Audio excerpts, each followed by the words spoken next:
imperios, el poder más grande que el mundo haya conocido. Los romanos dominaron aproximadamente 1000 años preparando las bases de la civilización occidental, nuestro lenguaje, nuestras leyes y nuestro panorama. Todo tiene el sello de Roma. ¿Cómo lo hicieron los romanos? ¿Cómo hizo una sola ciudad italiana para gobernar el mundo, haciéndolo a su imagen y semejanza? La respuesta es, no solo a través de la fuerza. Los romanos fueron los primeros en desarrollar una fórmula de gobierno imperial. Era un gobierno basado no solo en lanzas y centuriones, sino también en cultura y psicología, comunicaciones y tecnología. Esa fórmula no murió con los romanos. Muchos de los grandes imperios del mundo la utilizaron y ya está surtiendo efecto nuevamente. El imperio más nuevo está en el Nuevo Mundo y sigue el modelo clásico utilizado por Roma. Roma, el imperio modelo.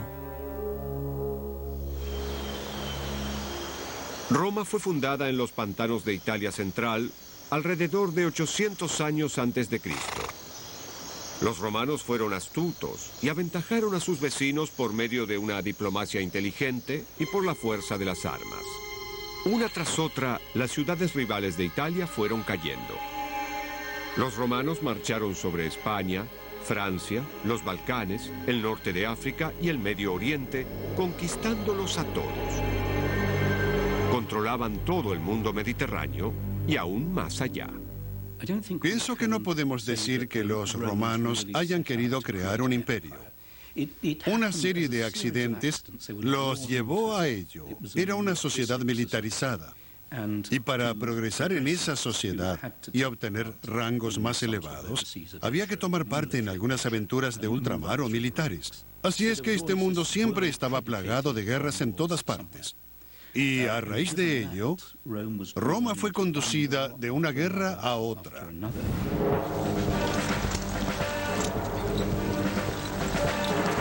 El primer ingrediente de toda fórmula imperial es brutalmente simple. Es el poder militar. Los romanos fueron el superpoder de sus días.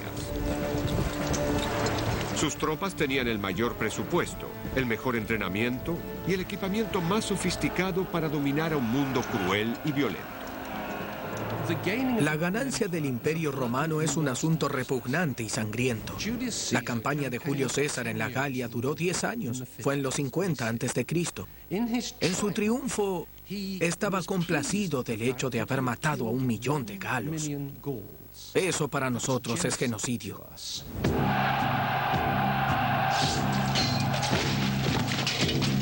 Para los romanos, la violencia era parte de su vida diaria. Eran duros y querían que el mundo lo supiera. No había mejor lugar para transmitir su mensaje que ante una audiencia en horario central. Como todos los regímenes, Roma debía mantener a su pueblo alimentado y feliz.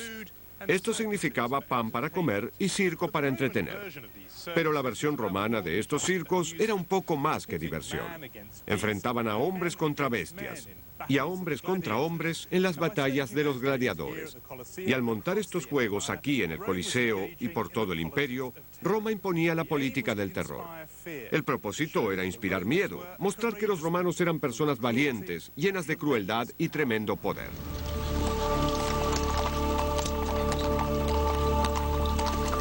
Y ese mensaje alcanzó no solo a los ciudadanos romanos. El miedo se extendió por todo el mundo.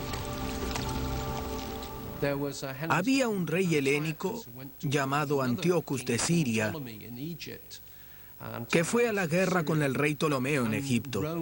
Pero Roma no quería esta guerra y envió a un líder del Senado romano, Popilius Laenas, para tener una entrevista con el rey. Después de todo, Antíoco era un gran soberano. Entonces le dijo al rey, el Senado romano te pide que pongas fin a esta guerra. Y Antíoco dijo, ¿podría pensarlo por un instante? Y entonces Popilius Laenas tomó una vara, dibujó un círculo en la arena alrededor de Antíoco y dijo, Sí, puedes pensarlo cuanto desees, pero necesitarás tomar una decisión antes de dejar el círculo. De lo contrario, la guerra comienza. Y Antiochus dijo, como lo expresaste tan razonablemente, me iré a casa. Eso es poder e influencia. Está claro quiénes son los romanos de hoy y qué nación goza de superioridad militar por sobre el resto del mundo. Al igual que los romanos, los Estados Unidos entienden que la fuerza militar solo importa si todos los demás la conocen y le temen. Nos preguntamos si el Imperio Romano se parece al Imperio Americano. ¿Piensa que la influencia actual de los Estados Unidos es tan persuasiva para el mundo como lo fue la influencia de la antigua Roma? Sí, estoy segura. Oh, sí, estoy segura que es así. Por ejemplo, observen cómo la gente se viste en el mundo. El inglés es el idioma que todo el mundo utiliza, tanto para las comunicaciones como para el comercio. Como lo fue el latín. Sí, de la misma manera. Estos maestros de escuela estadounidenses se hallan en viaje de estudios en Roma. En su país enseñan latín e historia antigua. Sí, los romanos basaron su filosofía de conquista en la carencia de paz en el mundo. Ellos querían fronteras tranquilas y que sus ciudadanos pudieran comerciar libremente. Y si alguien se oponía, surgían serios problemas. ¿Eso le recuerda algo acerca de la política estadounidense? Oh, diría que bastante. Todos están asintiendo. De hecho, los estadounidenses lograron un dominio militar que los romanos solo pudieron soñar. Aunque los romanos vivieron 2000 años antes, ya sabían que era lo que daba a su imperio la ventaja sobre sus rivales. No es suficiente con ser una superpotencia militar. También se debe liderar el mundo en todos los campos de la conducta humana. Y cuanto mayor excelencia se obtenga en un área, más se fortalece otra. La tecnología es un ejemplo perfecto. Los romanos comprendieron que una innovación diseñada en principio para el uso militar podía ser utilizada para los negocios y el comercio.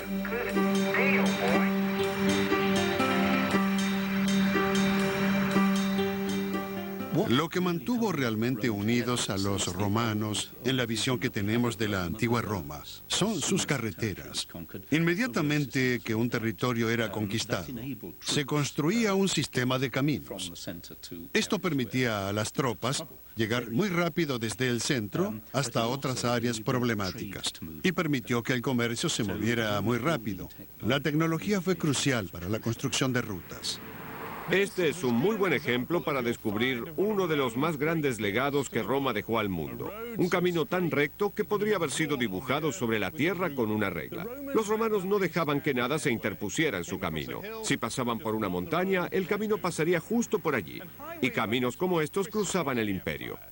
Conformaban una cadena de arterias que mantenían activa a Roma. Mientras Roma creó carreteras, Estados Unidos le dio al mundo la superautopista informática, permitiéndole hacer movimientos de dinero a la velocidad de la luz y reaccionar a ciertos eventos más rápido que antes. Internet comienza como una herramienta militar creada por el Departamento de Defensa de los Estados Unidos. Ahora está en el corazón del comercio norteamericano. Tanto en el Mar Negro, en el Lejano Oriente, como en Marruecos, en el oeste, el latín era el idioma oficial del imperio. Era hablado inclusive aquí, en un punto muy distante de Roma. Bien, vayamos por aquí. Esto es Vindolanda, locación de un fuerte romano en el norte de Inglaterra. La vida de Robin Burley estuvo dedicada a buscar lo que yace. Hemos encontrado algo interesante. Él lidera un equipo de arqueólogos que han descubierto tesoros romanos durante los últimos 35 años. Encontramos documentos romanos. ¿Es un documento? Sí. Esta pieza de madera es diferente a todas las otras que se encuentran aquí. Tiene algún tipo de tratamiento. Está ligeramente grasosa y brillante. Indudablemente es parte de una tabla escrita. Hay suficiente como para 3 o 4 renglones de ella. ¿Pueden ver esas líneas? No, no podemos, pero algunas veces podemos leerlo directamente a simple vista, aunque las fotografiamos con cámaras infrarrojas y después trabajamos en las traducciones. ¿Habrá algún mensaje de hace 2000 años? Bien, este suelo data del tercer período, que va del año 99 al 105, después de Cristo. Estas antiguas tablas escritas revelan cada aspecto de la vida del ejército romano, desde requerimientos de provisiones hasta cartas para alguna amante. Podían llegar a Roma en pocas semanas, una velocidad increíble para la época. Lo que demuestra cuán coherente era el Imperio Romano. Había correo, todo el tiempo llevando papeles. Haber encontrado estos documentos fue lo que más me emocionó. Estas cosas no existirían, no sobrevivirían en el mundo occidental. Esta fue la primera tabla que encontramos. Aún le agrada a la gente, porque habla del envío de un paquete a un individuo conteniendo zapatos, medias y subligaria. No sabíamos qué eran las subligarias, y buscamos en los diccionarios clásicos sin hallar nada. Pero después alguien trajo un poema vulgar y descubrimos que era ropa interior. La gente ama estas cosas que reafirman el mito del solitario soldado romano en el frente. Quiero decir, no del todo solitario, ya que alguna abuelita o alguien más le enviaban obsequios. La gente insiste en hablar de la caída del Imperio Romano, pero para ustedes ellos están vivos y entre nosotros. Aquí somos muy afortunados, porque sabemos sus nombres. Te puedes preguntar qué clase de persona era Crautius. Descubrimos que era germano. ¿Germano? Sí, Crautius, el germano. Es como Asterix, el galo. Así es. También tenemos a Trectus, el cervecero, y a Candidus, a cargo de los cerdos. Gran material. Estas tablas escritas, desenterradas y descubiertas aquí son como las postales o emails de nuestros días. Eran comunicaciones de alta velocidad que unían una parte del imperio con otra, acortando distancias. Como con los caminos, los romanos dilucidaron una de las claves secretas del éxito imperial. Un imperio exitoso sabe cómo mantenerse comunicado. Todo era parte de la fórmula ganadora de Roma, combinando una estructura inteligente con un ingrediente secreto que sería la base del imperio, y que sigue vivo aún en nuestros días. Enseguida regresamos con Industria Humana en Nat Geo. ¿Cuál es la herramienta más... Los romanos, e hizo que su modelo de imperio permaneciera vivo aún hoy, fue que no se dedicaron a saquear y huir. Ellos se quedaron y llevaron consigo toda su civilización. El objetivo era gobernar no solo los territorios, sino los corazones y las mentes. Los romanos comprendieron algo crucial para el éxito de su imperio. Entendieron que un imperio no sobreviviría solo con la fuerza bruta. También requería de fuerzas más sutiles. Había dos tipos de imperialismo. Por un lado, el imperialismo duro, las armas, las conquistas y las guerras. Por el otro, el imperialismo liviano, el de los ardides psicológicos, culturales y políticos que un imperio debe practicar, no para poder ganar, sino para conservarlo. Aquí, en el extremo noroeste del imperio, en la ciudad inglesa de Bath, se puede ver lo que significó la influencia romana en las provincias imperiales. Los bárbaros británicos se sintieron extremadamente intimidados por tanta sofisticación, como la de un complejo de baños que era posible por un sistema de reparto de agua altamente avanzado. Llevaban el agua hacia los baños a través de estas tuberías de plomo o a través de surtidores. Allí hay un famoso sistema romano de calefacción central. Y en el interior hay una piscina que hoy en día llamaríamos jacuzzi. Pero Bath podría haber causado graves problemas a los romanos. Cuando llegaron, descubrieron que el lugar era sagrado para los celtas, y allí adoraban a la diosa Sulis. La respuesta romana vino de la inspiración. Vieron a la diosa Sulis, a quien los lugareños asociaban con la salud, la sabiduría e incluso la guerra, y decidieron que era justamente la versión celta de su propia diosa Minerva. Sin demoras fusionaron a ambas diosas, dedicándoles estas sagradas aguas y construyendo un templo en honor a Sulis Minerva. Los romanos hicieron un doble juego muy inteligente con la cultura. Permitieron que continuaran las tradiciones locales, al tiempo que seducían a los nativos con su sofisticado modo de vida. Fue una combinación que le permitió a Roma gobernar con guantes de terciopelo en lugar de puños de acero. Hay un texto escrito por Tácito acerca de Britania que decía que los ciudadanos se sentían muy a gusto siendo romanos. Esto sucedió muy pronto, unos 20 o 30 años después de la invasión. Adoptaron las ánforas, los baños y todas esas cosas romanas. Pensaban que era una influencia civilizadora, aunque en verdad eran factores de esclavitud.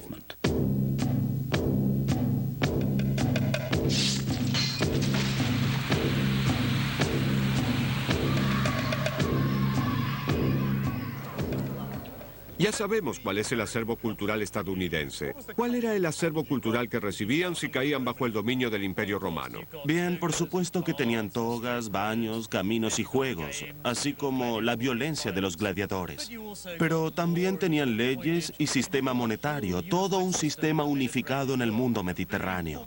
Lo más importante que hay que reconocer es que el acervo cultural fue tomado con entusiasmo por todas las provincias.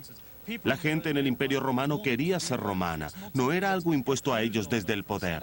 De la misma manera en que hay niños en ciudades perdidas queriendo vestir camisetas de moda o ver los últimos estrenos de Hollywood. Sí, de la misma manera en que la gente actualmente en todo el mundo quiere aprender inglés o americano, como lo llamamos.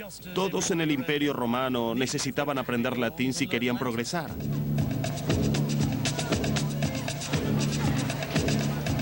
Los imperialistas tenían un gran sentido del dominio universal. Cualquier lugar donde uno fuera en el Imperio Romano era como estar en Roma. Todas las ciudades provinciales luchaban por parecerse a Roma. A los romanos les gustaba gastar su dinero donde quiera que fueran. La moneda romana era como el dólar estadounidense de nuestros días. Era la moneda corriente para todas las transacciones importantes. Los romanos sabían que el comercio era fundamental para el imperio. Cada nueva tierra que era conquistada abría un nuevo mercado y permitía obtener materias primas frescas. El gobierno británico en la India comenzó como una aventura comercial. Lo mismo ocurrió con los estadounidenses y su incursión al oeste en la búsqueda de oro californiano. El feroz apetito romano estableció las bases.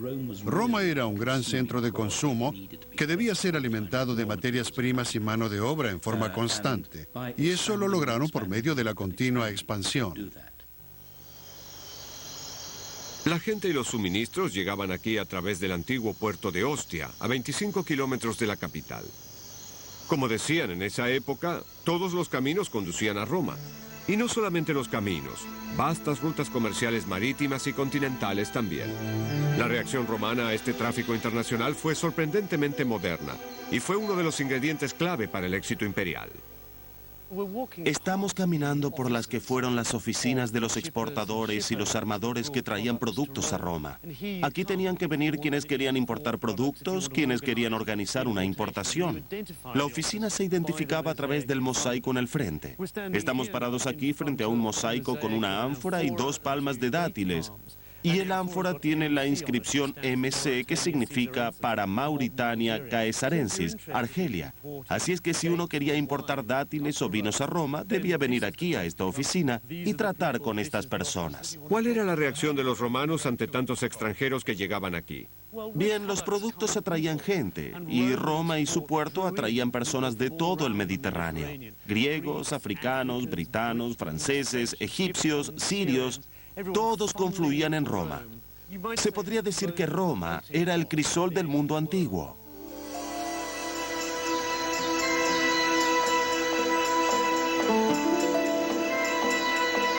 La atmósfera cosmopolita de Roma no era exclusiva de su capital. Hay evidencias de que la diversidad de etnias alcanzó los rincones más remotos del imperio. En muchos sentidos, una de las cosas más destacables del imperio fue su globalización. Mi monumento romano preferido en todo el mundo es una lápida con una mujer sentada en una silla de mimbre de respaldo alto, sosteniendo su tejido con un joyero en su mano. Y en la parte inferior hay una inscripción que dice que se llamaba Regina Queenie y que había nacido al sur de Inglaterra. Nació esclava y en algún momento fue adquirida por un hombre que, como sucede frecuentemente en este tipo de historias, se enamoró de ella, la liberó, se casó con ella y vivieron juntos aquí en el muro de Adriano, donde el hombre hacía banderas para el ejército romano. Este hombre se llamaba Barates y era proveniente de Palmira, una ciudad de caravanas en el desierto de Siria, cerca del Éufrates, a miles de kilómetros de distancia. Así es que aquí tenemos una extraordinaria e interesante mezcla cultural.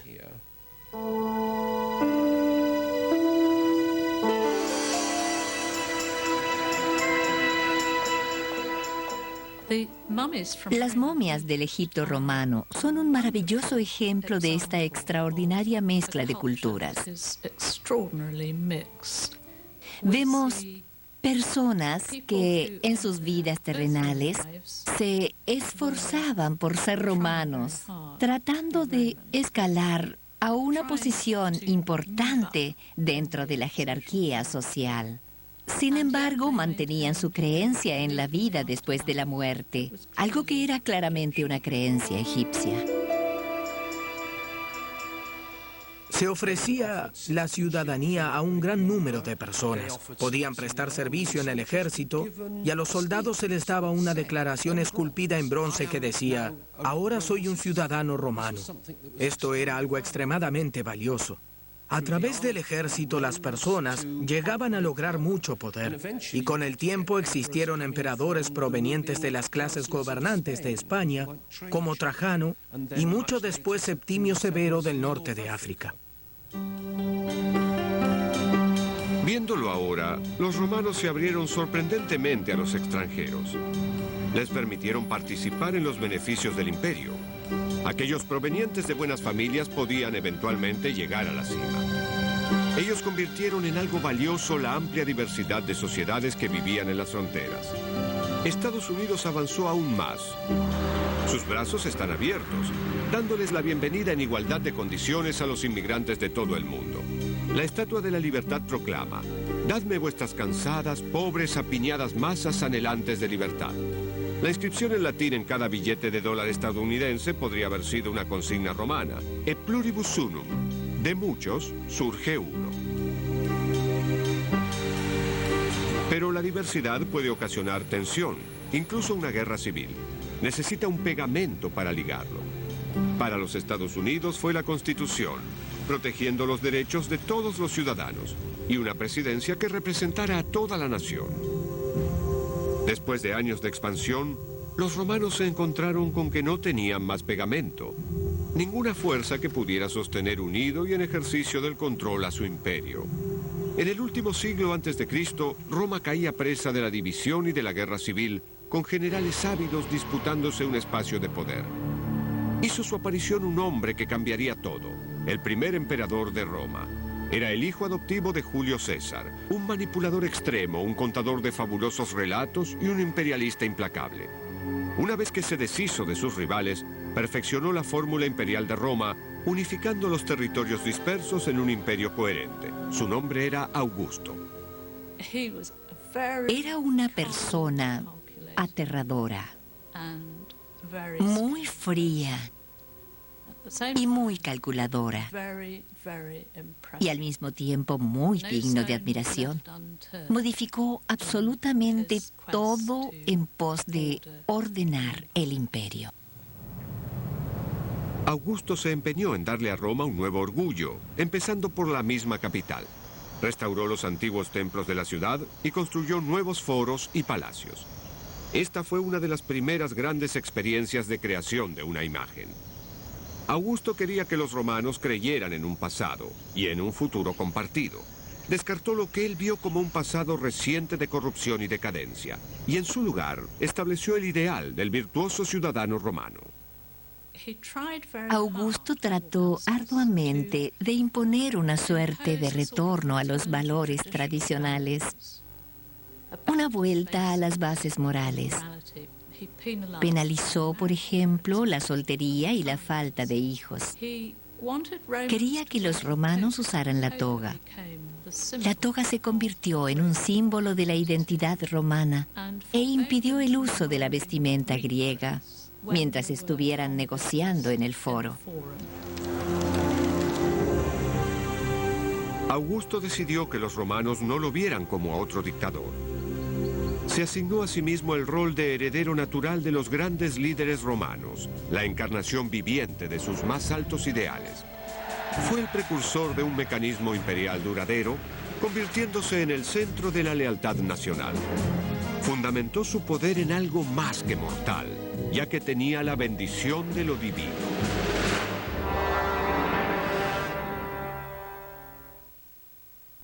Enseguida regresamos. Una historia acorde con lo que el pueblo romano se había convertido.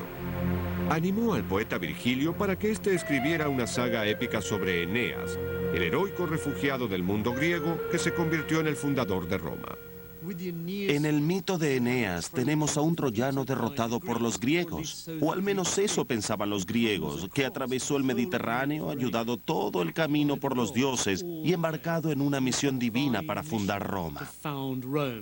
Y por supuesto Augusto y Julio César trazaron su descendencia desde Eneas. En Eneas encontramos un auténtico mito fundacional. Era muy importante para los romanos tener un mito fundacional. Es decir, alrededor del mundo, la gente tenía un mito fundacional, y estos contenían cierta verdad, luego eran embellecidos. Todos en el Mediterráneo sabían sobre la guerra de Troya, y era lógico que se le pidiera a alguien como Virgilio que la embelleciera y la hiciera literatura popular.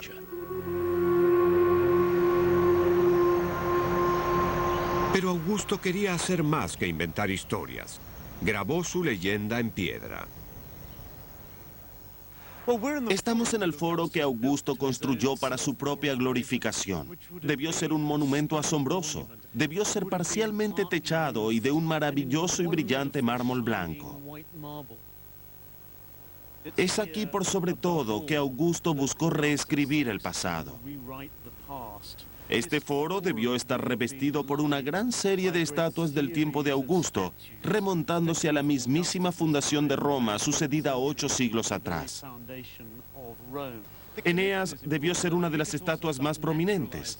La conexión es importante y creo que se trata de hacer el pasado más natural para que el progreso del imperio parezca menos accidental, menos brutal, que parezca ordenado, poco conflictivo.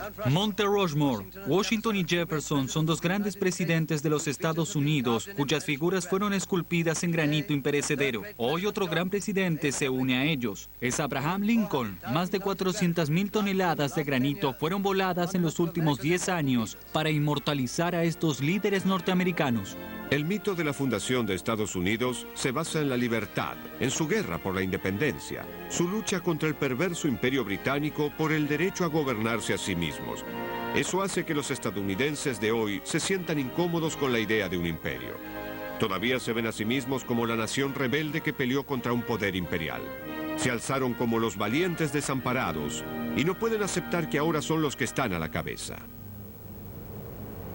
Los romanos no tenían esos reparos. Ellos estaban orgullosos de ser un imperio y se deleitaban en su rol de amos del mundo. Augusto encontró la manera de canalizar esa energía con un truco que se convirtió en un elemento clave dentro de las normas del imperio. El orgullo colectivo debía concentrarse en el líder.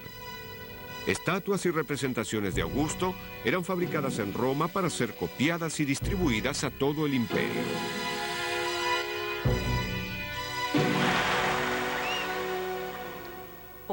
Augusto prestaba muchísima atención a cómo era representado. Con frecuencia tapaba parte de su cabeza con una toga, lo cual constituía un signo de piedad y humildad. Parecía muy calmo, transmitiendo tranquilidad, con dimensiones heroicas. Pero la imagen dada por Augusto tenía muy poco que ver con la realidad. Suetonio, su biógrafo, lo describió a Augusto como de mediana altura, con cabello rubio, nariz prominente y unos pocos dientes, bastante sucios. Era muy sensible a las bajas temperaturas y en invierno utilizaba un chaleco de lana. Augusto no debía preocuparse por eso. No existía la televisión.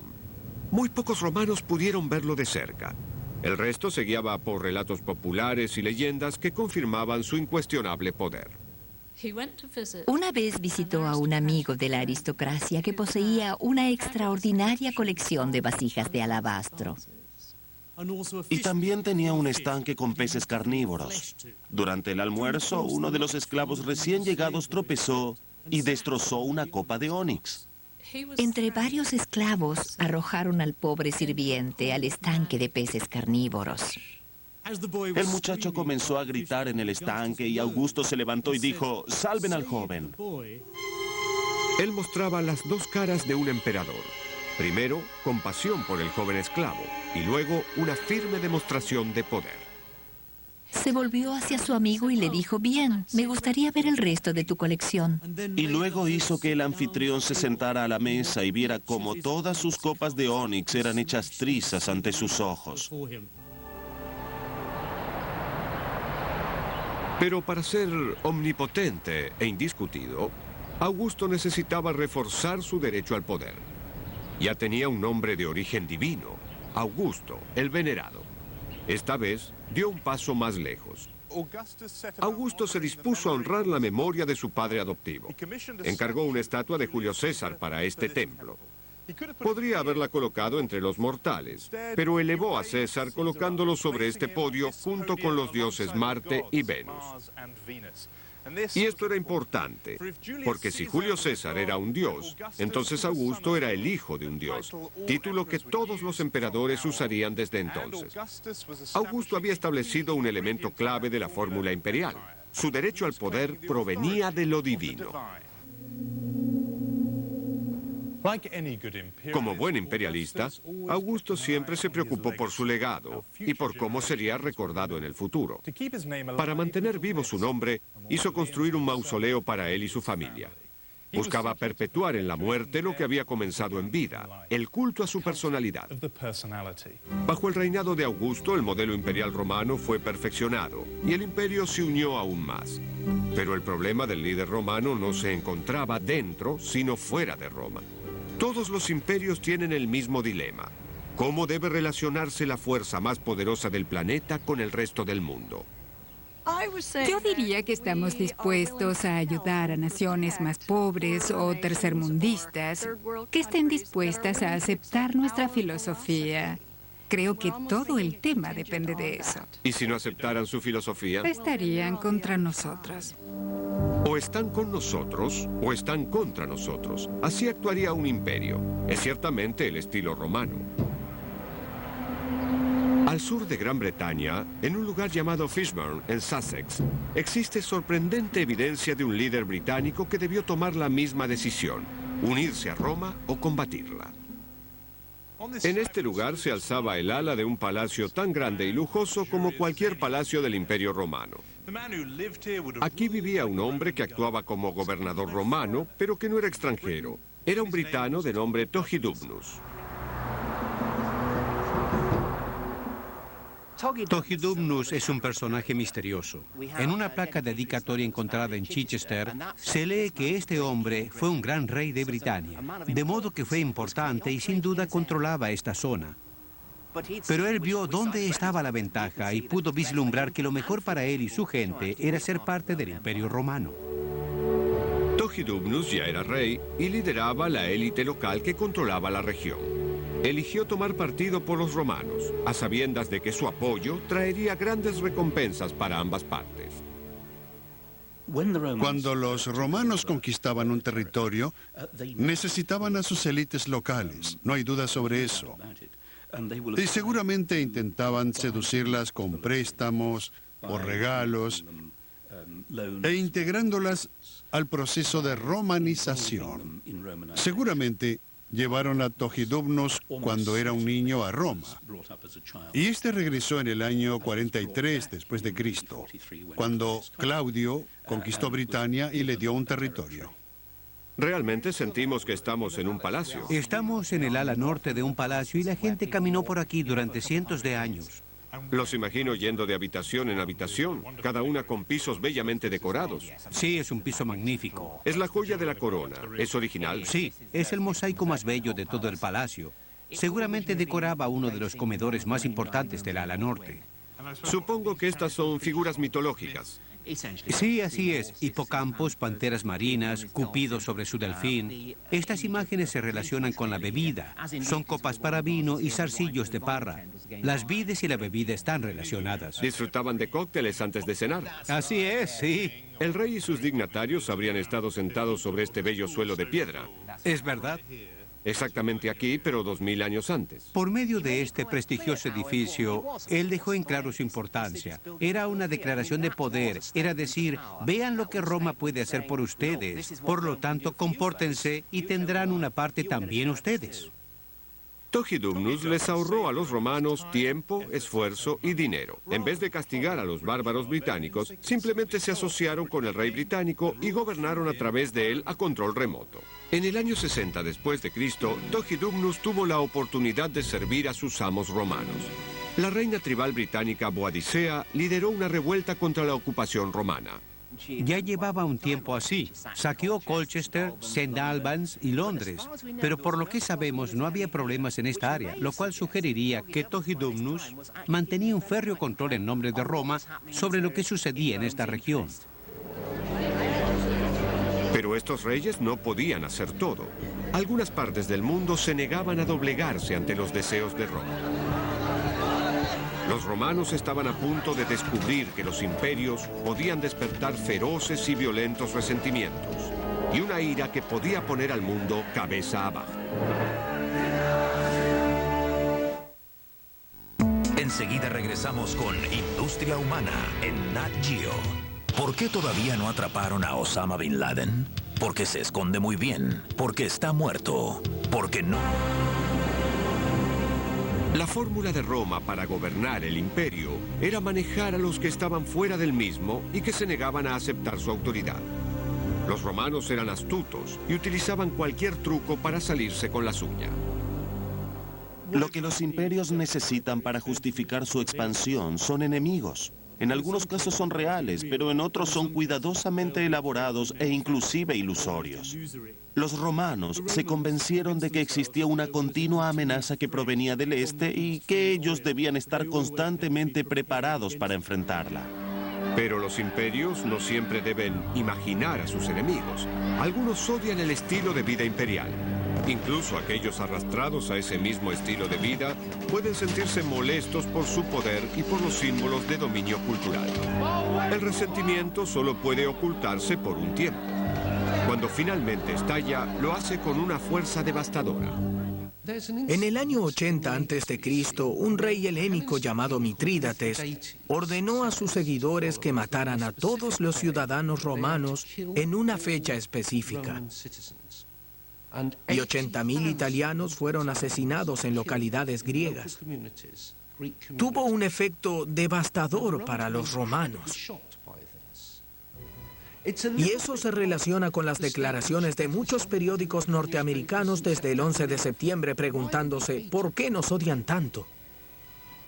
¿Quién haría esto a nuestro país? ¿Por qué? ¿Por qué a Estados Unidos?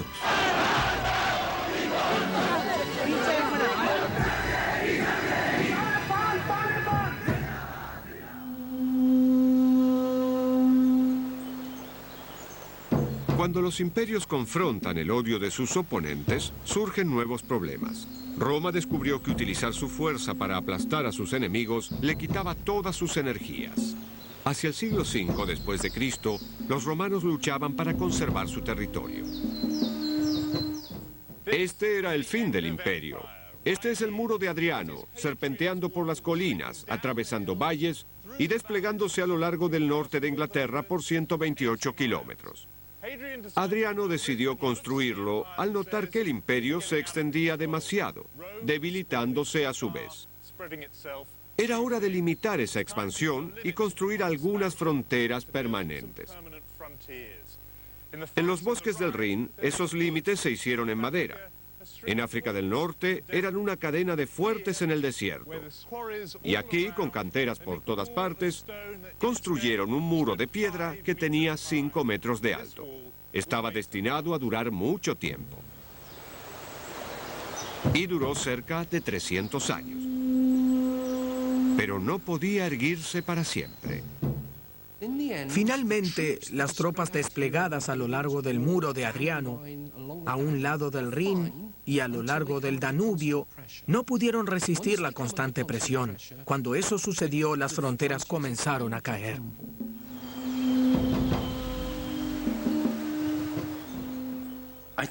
Creo que todos los imperios llevan en sí mismos la capacidad intrínseca de caer en decadencia. Todos los imperios se derrumbarán, porque el concepto de imperio conlleva algo dinámico, tiene una trayectoria, un comienzo, un desarrollo y un fin. Y eso sucedió en el Imperio Romano.